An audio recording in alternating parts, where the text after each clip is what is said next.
కొంచెం చచ్చిపోండి మావయ్య గారు. చచ్చిపోనా? ఇప్పుడే చచ్చిపోండి. చచ్చిపోనన్నా. మీకు తెలియకుండానే మీ ప్రాణం పోయేలా చేస్తామండి.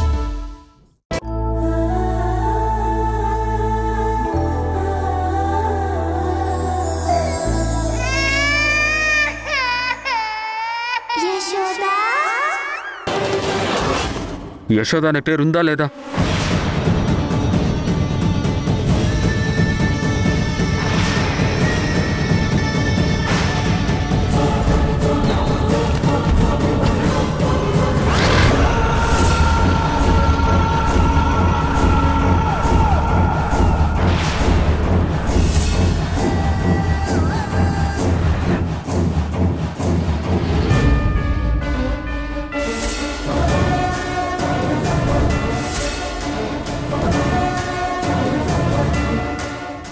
యశోద యశోద గురించి వీళ్ళు అడుగుతున్నారేంటి? అసలు వీళ్ళెవరు? సెక్యూరిటీ, పట్టుకోండి వాళ్ళని.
రండి మేడం.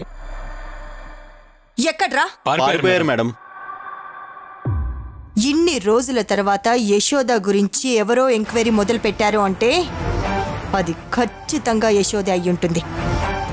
లాభం లేదు. ఇన్ని సంవత్సరాలుగా నేను ఏ టెన్షన్ పడలేదు. కానీ ఇప్పుడొచ్చింది ఆ యశోద అయితే మాత్రం నేను దాన్ని వదిలే ప్రసక్తే లేదు. సెక్యూరిటీ మేడం, సీసీ కెమెరాల్లో వాళ్ళ ఫేసులు కనిపిస్తున్నాయేమో చెక్ చేయండి. అలాగే మేడం.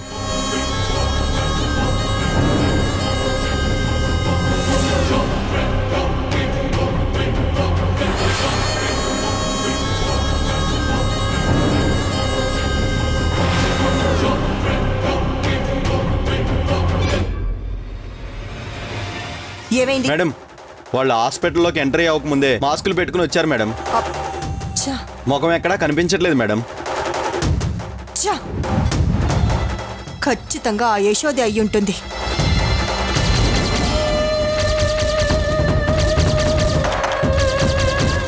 మరి ఆ యశోదతో పాటు వచ్చిన చిన్నపిల్లాడు ఎవరు? దాని పక్కన ఉన్న అతనెవరో తెలుసుకోవాలి. నువ్వెళ్ళు. Okay madam.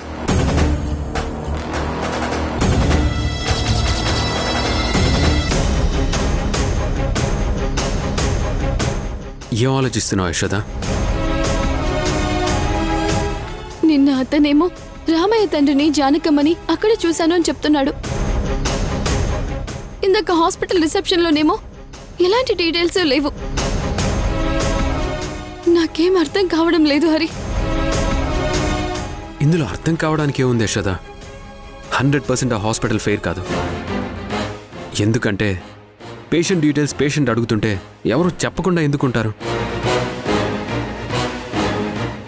అన్నిటికంటే మించి అక్కడ రౌడీలకేం పని?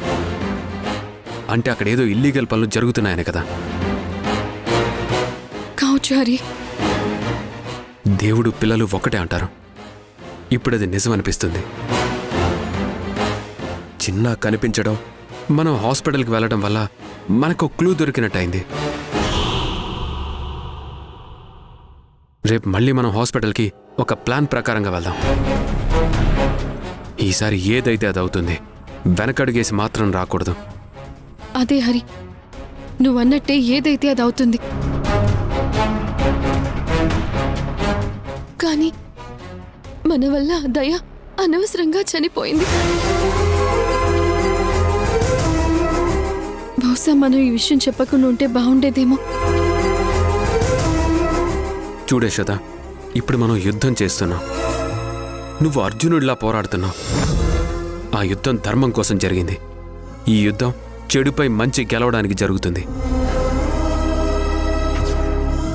యుద్ధం చేసేటప్పుడు సైనికులు చనిపోవడం అనేది జరుగుతూనే ఉంటుంది కదా. దయా చావు ఊరికే పోదు యశోద. ఇప్పుడు మనకి వాళ్ళెంత డేంజర్ అర్థమైంది కదా.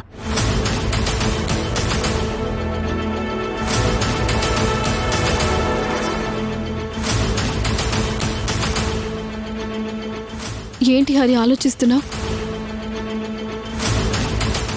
నీ తెగింపు, నీ ధైర్యం చూస్తుంటే ముచ్చటేస్తుంది యశోద. అలాగే భయం కూడా. నువ్వు ఫైట్ చేస్తుంది ఒక పెద్ద మాఫియాతోనేమోనని నాకు అనుమానంగా ఉంది. ఓ పని చేద్దాం యశోద, కొన్ని రోజులు నువ్వు సైలెంట్గా ఉండు. నీ బదులు నేను ఫైట్ చేస్తాను. నా మీదైతే పెద్దగా అనుమానం రాకపోవచ్చు. అంటే నాకేమైనా అవుతుందని భయపడుతున్నావా హరి? కాదని అబద్ధం చెప్పమంటావా యశోద? నీ జీవితంలో ఇలాంటి సంఘటన జరిగిందని తెలిస్తే జీర్ణించుకోవడం నా వల్ల కాదు. అలాంటిది నీకేమైనా అయితే నేను తట్టుకోగలనా? తట్టుకోలేను యశోద. హరి, నువ్వు నాకు ఏ సహాయం చేయక్కర్లేదు. నిన్ను కాదని వేరే ఎవరినో పెళ్లి చేసుకోవాలనుకున్నాను. అయినా నీకు నా మీద కోపం రాలేదా? పైగా నా స్నేహం కోరి నా కోసం ప్రాణాలు ఇవ్వడానికైనా సిద్ధపడుతున్నావు. ఎందుకని? అది అభిమానమో, ఇష్టమో, స్నేహం ఏమో, అదేంటో నాకు తెలీదు. నువ్వు ఆనందంగా ఉంటే చూడాలనిపిస్తుంది. నువ్వు నవ్వుతుంటే నాకు ఆనందంగా ఉంటుంది యశోద. ఇప్పటికైతే ఇదే చెప్పగలను. నువ్వు మాత్రం జాగ్రత్తగా ఉండాలి. నీ నీడను కూడా నువ్వు నమ్మకు. ఈ క్షణం నాకంటే ఎక్కువగా నమ్మేది నిన్ను మాత్రమే హరి.